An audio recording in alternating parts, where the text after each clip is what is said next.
Okay, someone gets the lead. I pledge allegiance to the flag of the United States of America and to the republic for which it stands, one nation, under God, indivisible, with liberty and justice for all.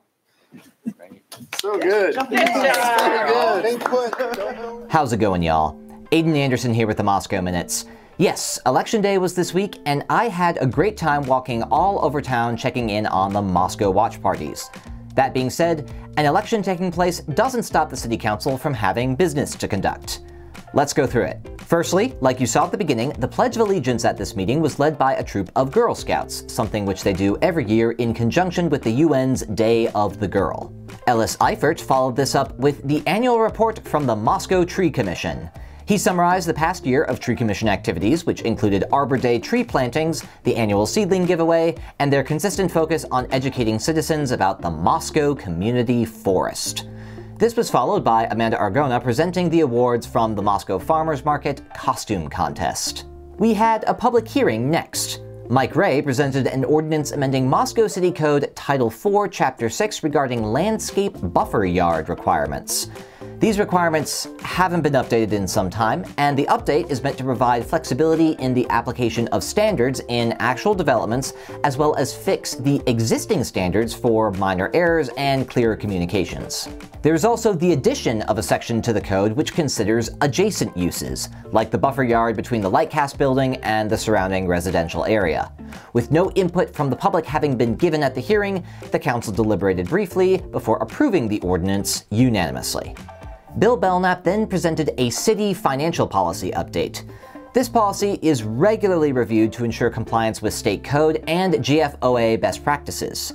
The update makes references to the current city financial structure, includes new funds that the city has created this past year, and eliminates old funds that no longer exists.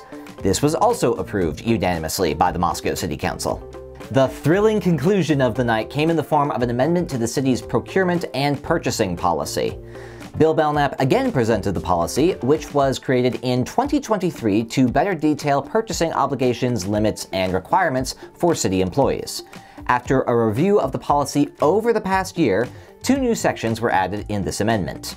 These sections focused on food purchase policies for emergency events, team building activities, and city meetings with some level of significant time investment, as well as policies related to donations or sponsorships that city staff may receive.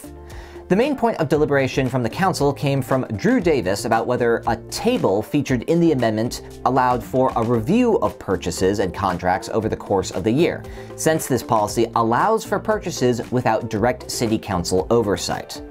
When this conversation concluded, the council approved the policy unanimously. That's all I have for you this week.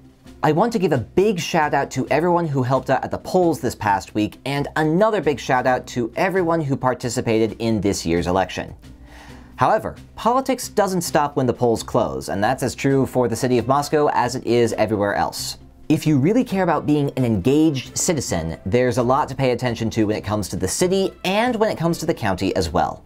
I'll be sure to help make paying attention that much easier for you.